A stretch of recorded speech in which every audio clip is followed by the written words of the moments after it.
Сәлем достар, сіздермен осындай дәмі тіл үйіретін, адам ағзасына пайдасы өте зор дәрумендер мен минералдарды бөліп шығаратын маш сорпасын дайындайтын боламыз. Видеоны көрмес бұрын менің YouTube каналыма жазылып кетіңіз.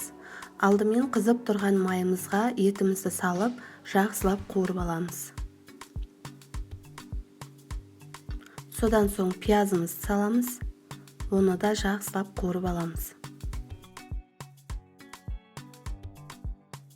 Бетін жауып 1-2 минут қойып қоямыз. Міне қуырылып болды. Енді томатымызды саламыз. Кішкене қызару керек. Тағы да бетін жауып 1 минуттай қуырамыз.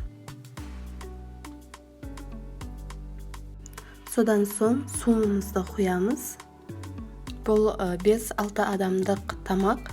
Егер сіздерде аз адам болатын болса, 2 есе азайтып жасасаңыздар болады. Суын құйып, бетін жауып, қайнағанша күтеміз. Міне 10 минуттай қайнады. Енді тұзын саламыз. Дәміне қарай салыңыздар. Мен 1,5 ас қасық салдым. Кішкене қозғап жібереміз. Содан соң машымызды саламыз. Машымызды қайнап жатқан кезде саламыз. Кішкене қаттылау болғандықтан көп уақыт қайнау керек. Міне бізде қайнап шықты. Жарты сағаттай қайнады. Енді күрішімізді саламыз.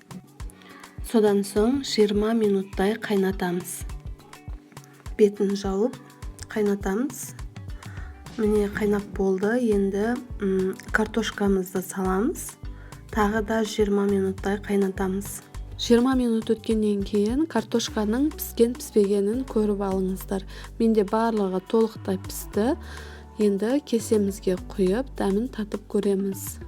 Толықтай 2-2,5 сағатта пісетін тағамның бірі.